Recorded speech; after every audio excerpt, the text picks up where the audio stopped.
Olá, boa noite.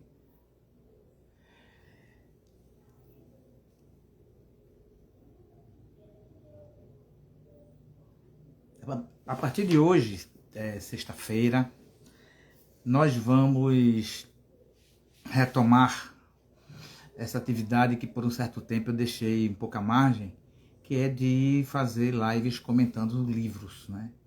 E com o objetivo, né, de divulgar obras espíritas. Eu já estava fazendo isso há um tempo atrás, aos domingos, e a partir de hoje nós vamos realizar isso às sextas-feiras. E cada sexta-feira nós vamos comentar um pouco sobre uma obra espírita. E hoje, né, dia 18 de abril de 2025, é data de aniversário do lançamento do Livro dos Espíritos por Allan Kardec, em 18 de abril de 1857.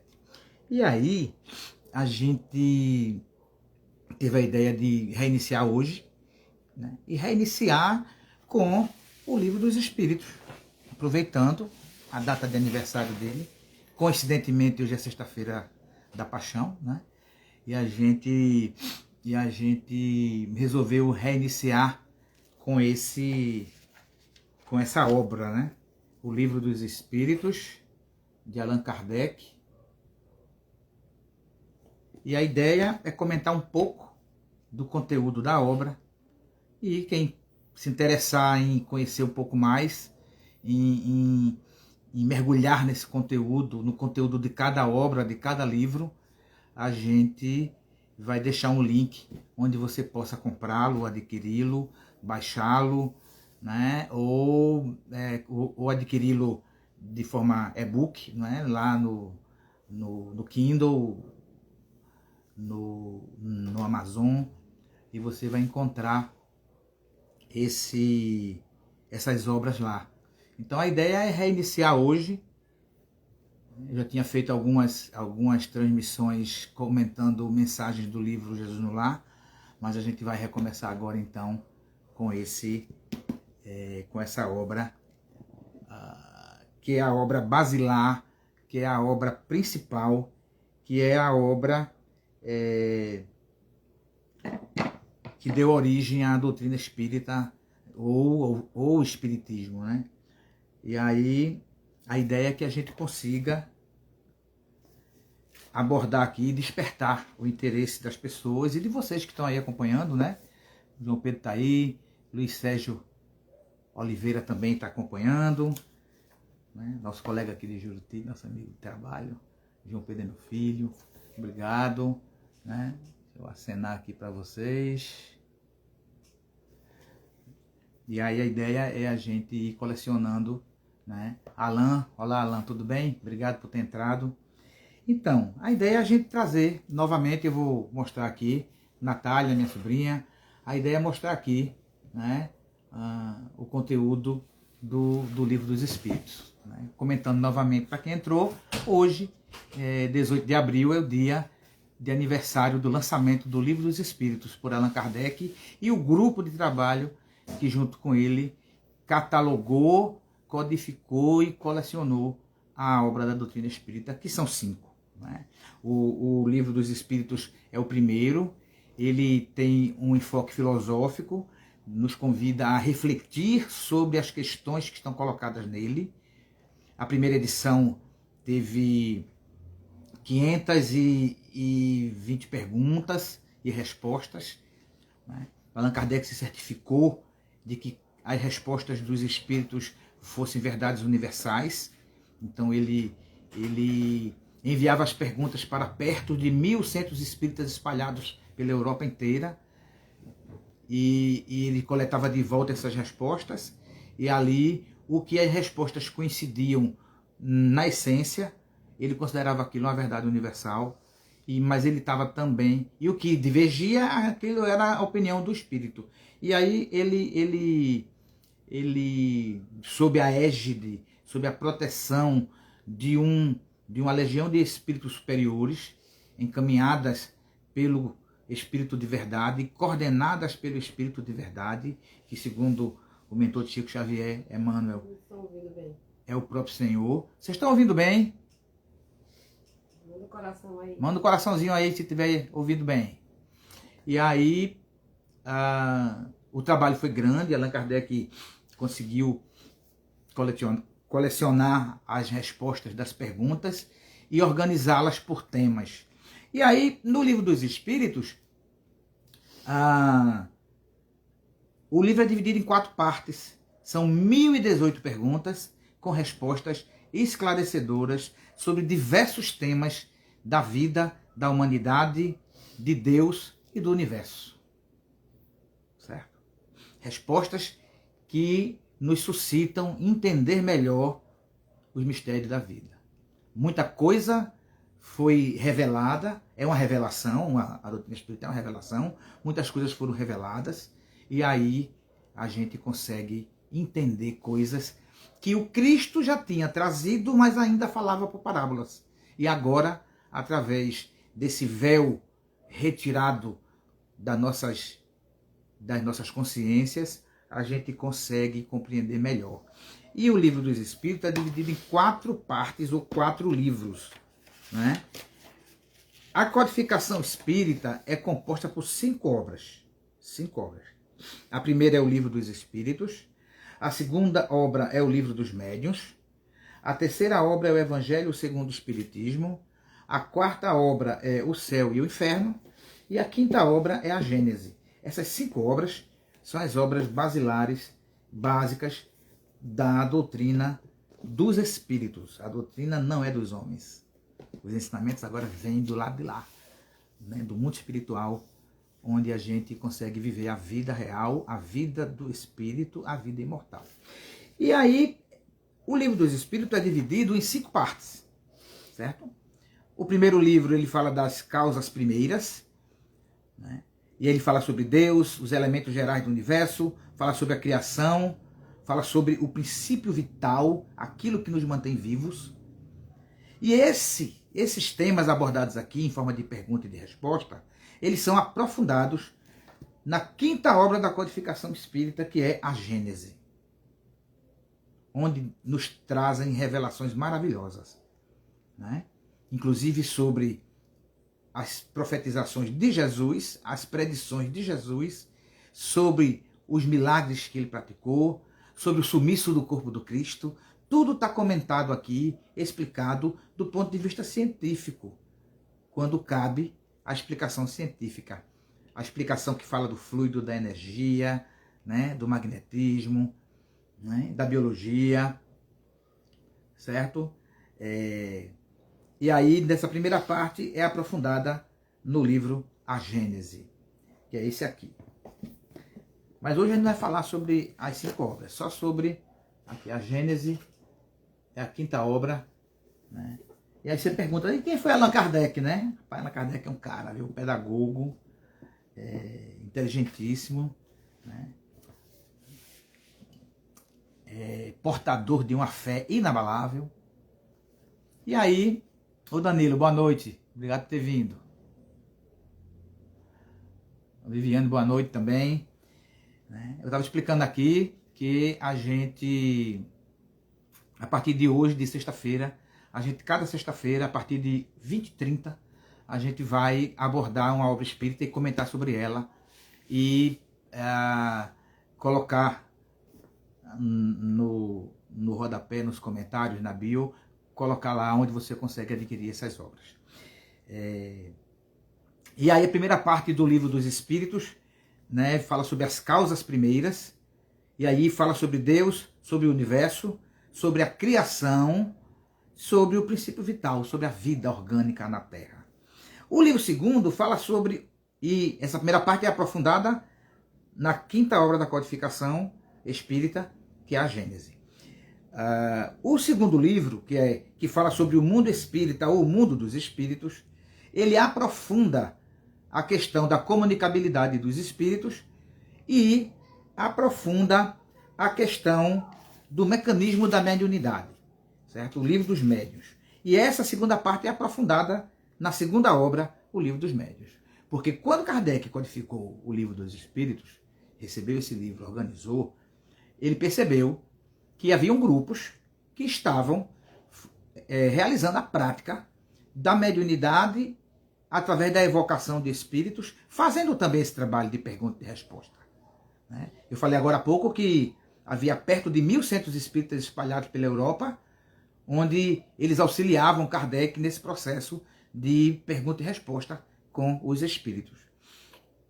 E aí, ele percebeu, logo em seguida, após a publicação do Livro dos Espíritos, em 18 de abril de 1857, que hoje é aniversário, ele percebeu que era preciso ter uma espécie de um roteiro, de um manual, em que explicasse, em que orientasse, em que educasse as pessoas na prática da comunicação com os espíritos. E aí ele lançou a segunda obra, que é o Livro dos Médiuns, que é o aprofundamento do que está abordado no segundo livro, na segunda parte, no segundo livro do Evangelho, do Livro dos Espíritos. A terceira parte do Livro dos Espíritos fala sobre as leis morais. E ela se divide em 10 leis morais. E não coincidentemente, deixa eu baixar aqui um pouquinho. E não coincidentemente, ela tem correlação com os 10 mandamentos recebidos por Moisés. Recebidos mediunicamente, diga-se de passagem. Então, são 10 leis morais que vão orientar a gente de como viver e transitar no mundo físico, material e no mundo espiritual. Fala sobre a lei divina ou a lei natural, fala sobre a lei do trabalho, fala sobre a lei da reprodução, fala sobre a lei da conservação, a lei de destruição, lei de sociedade, lei do progresso, fala sobre a lei de igualdade, lei de liberdade e, por último, aqui engloba, que pode resumir todas as outras, a lei de justiça, de amor e de caridade. E essa terceira parte, o terceiro livro do Livro dos Espíritos, é aprofundado na terceira obra da codificação, que é o Evangelho segundo o Espiritismo. Esse veio para transformar a humanidade, para transformar o mundo num mundo melhor. Então, o quarto livro fala de esperanças e consolações, porque é preciso a gente ter esperança na vida futura, ter esperança em dias melhores, entender por que sofremos, entender porque temos expiações e provas a cumprir. E essa quarta parte do Livro dos Espíritos, ela é aprofundada na quarta obra da codificação, que é o Céu e o Inferno. E para a gente entender um pouquinho o que é que tem aqui dentro, aí você falou tanto sobre esse Livro dos Espíritos, mas o que é que tem aqui dentro? Qual é o tesouro escondido em 1018 perguntas? Onde está esse tesouro? O que é que tem nesse tesouro? Porque você abre um baú, não é? Onde estão guardadas joias, e você vai ter pedras preciosas, você vai ter diamante, você vai ter ouro, você vai ter prata, você vai ter esmeralda, você vai ter água marinha, você vai ter várias pedras preciosas. E é exatamente isso que tem no Livro dos Espíritos. Para a gente não caminhar pelo mundo feito zumbi, não caminhar pelo mundo achando que tudo que a gente vê e que a gente toca e que a gente sente, certo? É tudo que existe. Né? E a gente olha para o universo através das imagens do telescópio James Webb, que substituiu o telescópio Hubble, e a gente começa a perceber que parece que tem espaços vazios ali no universo. Mas não tem. Porque o que está vazio, o que aparentemente está vazio, é o que escapa aos nossos sentidos. Escapa à nossa compreensão. Escapa ao nosso alcance. Então precisamos despertar para as questões espirituais, despertar para a vida espiritual, e o Livro dos Espíritos é exatamente isso. Né? Repetindo para quem está entrando agora, hoje, 18 de abril, é aniversário do lançamento do Livro dos Espíritos, que ocorreu em 18 de abril de 1857, em Paris, na França, com Allan Kardec e o seu grupo, a sua equipe, e os médiuns que foram utilizados pelos espíritos superiores e espíritos de luz para trazer para nós o que até então estava oculto e agora está revelado ao alcance de todos. Então, vamos dar uma pincelada aqui para a gente ver o que é que tem aqui dentro. Que tesouro é esse que está aqui dentro e que a gente gostaria de saber. E eu falei que são 1018 perguntas, certo? Vamos para a primeira pergunta. A pergunta número 1, que está naquela primeira parte, não é? Que fala sobre Deus, sobre o universo, sobre a criação. E Allan Kardec foi muito esperto, porque ele colocou, já para poder pontuar, né? Porque como é que eu vou falar de vida se eu não falar do Criador da vida, né? O doador da vida. E aí ele pergunta na pergunta número 1 do Livro dos Espíritos, o que é Deus?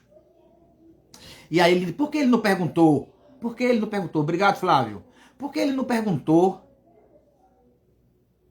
quem é Deus? Porque o quem remete a uma personalidade, a uma persona, certo?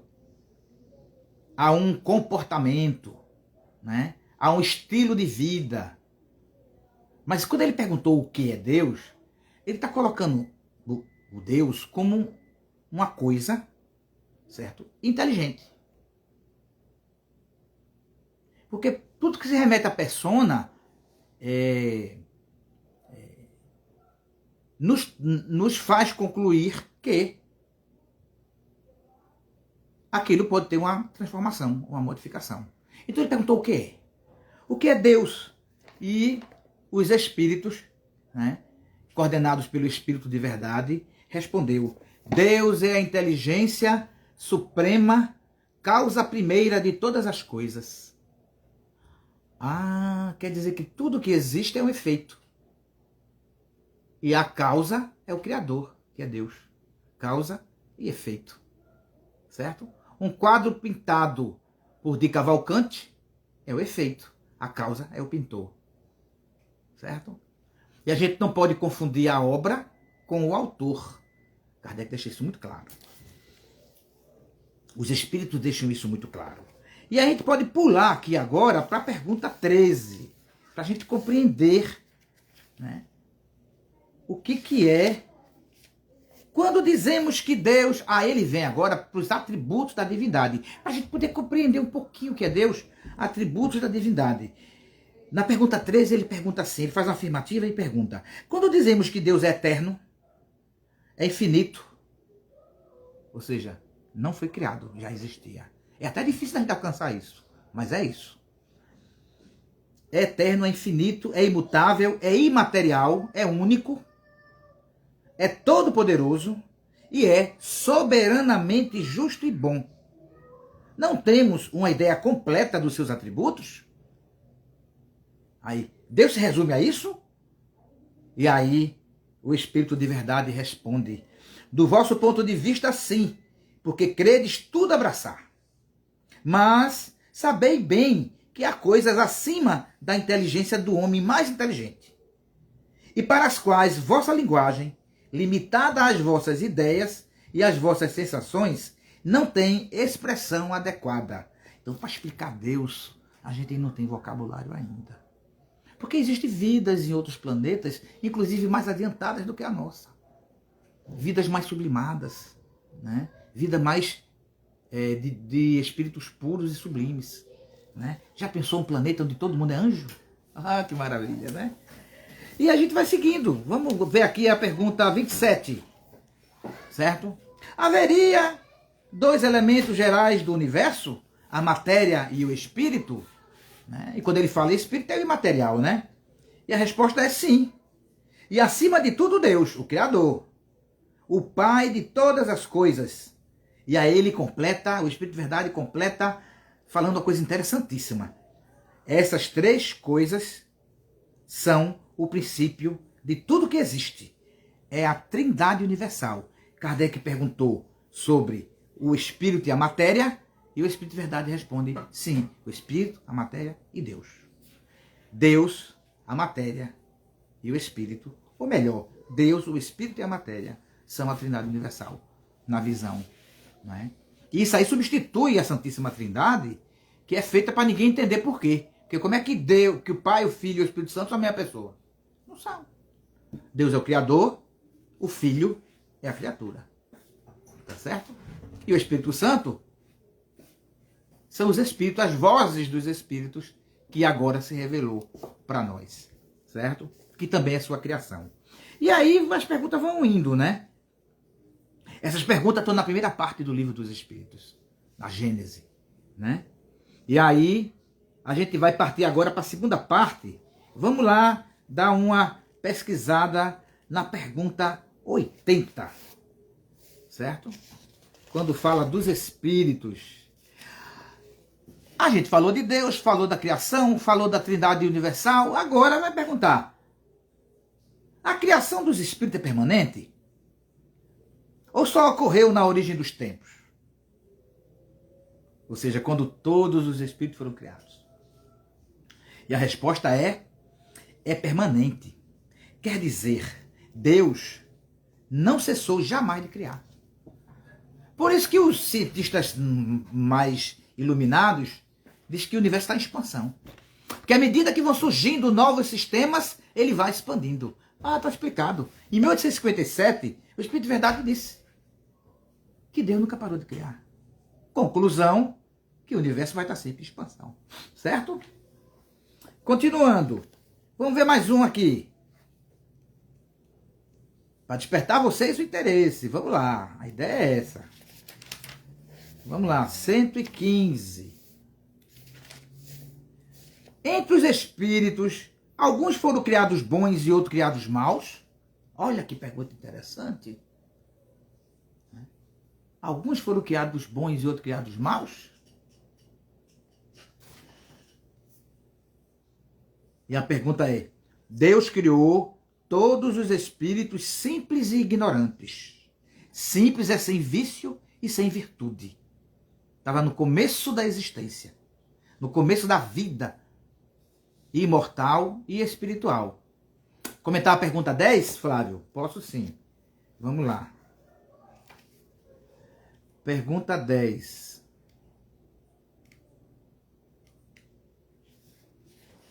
O homem pode compreender a natureza íntima de Deus? E a resposta é não. É um sentido que lhe falta. Mas a gente está no caminho de compreender. No Sermão da Montanha, Jesus falou assim: bem-aventurados os puros de coração, porque verão a Deus. Então, quando a gente for o espírito puro, que é o mais alto grau de evolução que o indivíduo pode alcançar, é um grau de evolução que ele nem reencarna mais, porque ele consegue evoluir sem precisar do recurso da vida física, onde ele faz parte de uma sociedade universal que pratica a fraternidade universal. A gente já tem um sentido a mais. Nós nascemos com 5 sentidos, não é?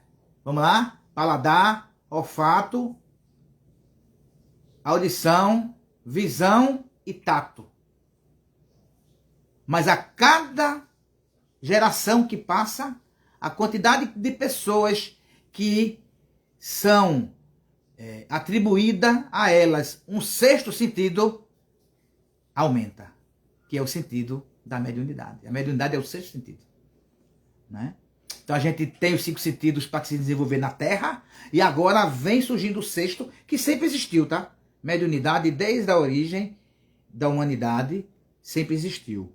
Mas agora ela está sendo bem entendida. Né? E entendendo-se para quê e por quê. Ok, Flávio? Você conseguiu explicar? Sim, a gente estava na 80, né?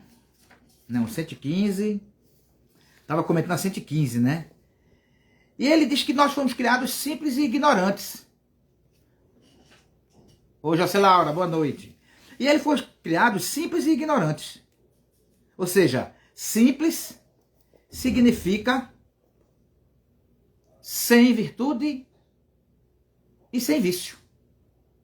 0 quilômetro. O carro saiu da loja 0 quilômetro rodado. Certo?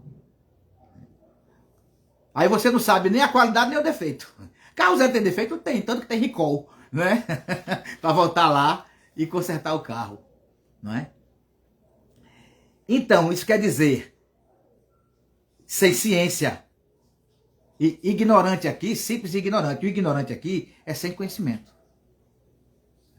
Comparar o espírito recém-criado com a criança recém-nascida. Pronto, é a mesma coisa. Ao longo da jornada da nossa vida espiritual, a gente foi desenvolvendo, assim como a criança, o bebê que nasce, né, que carrega um espírito ali, ou é o espírito que carrega o corpinho da criança, na verdade, ele vai aprender tudo de novo, certo? Por isso que tem o véu do esquecimento, que é para aprender certo dessa vez do processo reencarnatório.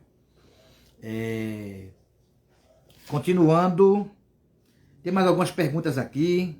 Todos os espíritos, a 120, todos os espíritos passam pela feira do mal para alcançar o bem? Aí, se não pela feira do mal, mas pela feira da ignorância. Claro, todos foram criados ignorantes. Então precisa passar, né, pelo caminho de adquirir o conhecimento. Então é a feira da ignorância. E muitas vezes pratica o mal por ignorância, por não conhecer os benefícios de praticar o bem. Não é verdade? E aí na 121 ele faz a pergunta assim, ó. Por que certos espíritos seguiram o caminho do bem e outros o caminho do mal? E aí vem o complemento da questão da criação dos espíritos.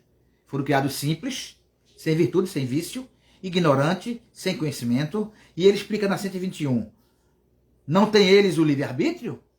E aí vem o processo de tomada de decisão. Mas como é que o espírito simples e ignorante vai fazer uso do seu livre-arbítrio? Como é que ele vai escolher certo? A capacidade, a capacidade de decisão dele é limitada, certo? Ao nível de conhecimento que ele tem. À medida que ele vai aumentando o seu conhecimento, adquirindo virtudes ou vícios, vai ampliando a sua capacidade de tomar decisão. Isso vai gradativamente aumentando, tá certo? Então são muitas perguntas, não é? Deixa eu ver aqui a 167 ainda no livro 2. 167. Vamos lá.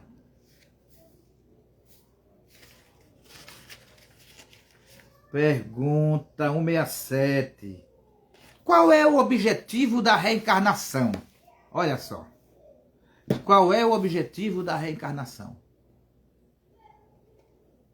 E o Espírito de Verdade responde: expiação, ou seja, pagar os pecados, no sentido religioso, certo? Aprimoramento progressivo da humanidade, sem o que, onde estaria a justiça? Eu cometo delitos numa encarnação, na seguinte eu vou expiar aquele delito que eu cometi, certo? Expiar é quitar dívidas, certo?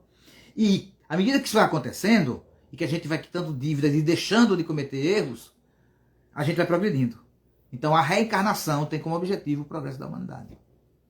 Para a gente chegar naquela condição lá de espírito puro, de espírito superior. Oi, Laire, boa noite, bem-vinda. Que mais? Vamos partir agora para o terceiro livro, não é? Que é aprofundado no Evangelho segundo o Espiritismo. Terceiro livro, terceira parte do livro dos Espíritos. Vamos pegar logo a pergunta 625, que é do comecinho das leis morais, certo? 626, essa pergunta é chave. Vamos aprendendo o melhor uso da lei de causa e efeito ou semeadura. É isso mesmo, Danilo. É isso aí. A cada encarnação a gente vai se aprimorando, a gente vai aprendendo, vai entendendo as leis, vai sofrendo na pele a lei de causa e efeito, ou de ação e reação, ou lei do retorno, ou lei da semeadura, né? E isso aí vai fazendo a gente aprender. A gente aprende pela dor e depois vai aprender pelo amor, não é verdade? Então, voltando aqui, pergunta 625 do Livro dos Espíritos. Essa é chave. Essa faz a conexão do espiritismo com o cristianismo. Kardec pergunta ao Espírito de Verdade: qual é o tipo mais perfeito que Deus ofereceu ao homem para lhe servir de guia e de modelo? Sabe qual é a resposta? 2 palavras: vede Jesus. Então, o melhor modelo que a gente tem para usar como referência no nosso proceder, nesse processo de reencarnação, é Jesus. Certo? E ele guia a humanidade, que ele está colocando Jesus aqui como o maior. Certo? E aí Kardec faz um comentário, né, com a sua capacidade, né, de iluminar a gente. Kardec também tem essa capacidade. Ele diz assim: Jesus é para o homem o modelo de perfeição moral que a humanidade pode pretender sobre a terra. Deus nos oferece como o mais perfeito modelo, e a doutrina que Jesus ensinou, é a mais pura expressão da sua lei, da lei de Deus. Porque ele estava animado do Espírito Divino e foi o ser mais puro que apareceu sobre a terra. Entendeu porque a gente é cristão? Entendeu porque o Espiritismo é cristão? Se alguns daqueles que pretenderam instruir o homem na lei de Deus, algumas vezes extraviaram-na por meio de falsos princípios, foi por se deixarem dominar eles mesmos por sentimentos muito terrestres e por terem confundido as leis que regem as condições da vida da alma com aqueles que regem a vida do corpo. Vários deram como leis divinas o que não eram, senão leis humanas, criadas para servir às paixões e dominar os homens. E aí você encontra os falsos cristos e os falsos profetas. Não é verdade? Então, Jesus é o nosso guia e o nosso modelo. E Kardec concluiu isso. Porque Kardec colocou isso na pergunta. Não foi o Espírito que falou para ele. Então ele já sabia, já entendeu isso e perguntou só para ter aquela resposta, né, tácita, né, para que ele conseguisse deixar isso muito claro na obra da codificação. E aí, tem gente que pode se perguntar, já tem o catolicismo, já tem o protestantismo, né, com as suas ramificações, para que outra religião? Né? E aí a pergunta 627, visto que Jesus ensinou as verdadeiras leis de Deus, qual é a utilidade do ensinamento dado pelos Espíritos? Terão a ensinar-nos alguma coisa a mais? E a resposta do Espírito de Verdade é fantástica. A palavra de Jesus era frequentemente alegórica e em parábolas, porque falava segundo os tempos e os lugares. É necessário agora que a verdade seja inteligível para todo mundo. É preciso bem explicar e desenvolver essas leis, visto que há tão pouca gente que as compreende e ainda menos que as pratica. Porque todo ensinamento é para ser posto em prática. Não adianta educar seu filho com somente orientação. Você tem que dar o exemplo. E foi o que Jesus fez. Foi o melhor exemplo que a gente teve. Nossa missão é impressionar os olhos e os ouvidos para confundir os orgulhosos e desmascarar os hipócritas. Aqueles que tomam as aparências da virtude e da religião para ocultarem suas torpezas. São aqueles fariseus hipócritas que Jesus tanto falava, né? O ensinamento dos Espíritos deve ser claro e inequívoco. São 1018 perguntas no Livro dos Espíritos. A fim de que ninguém possa pretextar ignorância e cada um possa julgá-lo e apreciá-lo com a sua razão. E aí ele nos convida à fé raciocinada e não à fé cega. Por que você acredita nisso? Porque está escrito no livro sagrado. Na doutrina espírita não tem isso. Eu acredito nisso, por causa disso, disso, porque tem esse efeito, né? A causa é essa, entendeu? Tem a explicação científica para esse fenômeno. Estamos encarregados de preparar o reino do bem anunciado por Jesus. Por isso, não é preciso que cada um interprete a lei de Deus ao capricho de suas paixões, nem falseie o sentido de uma lei toda de amor e de caridade.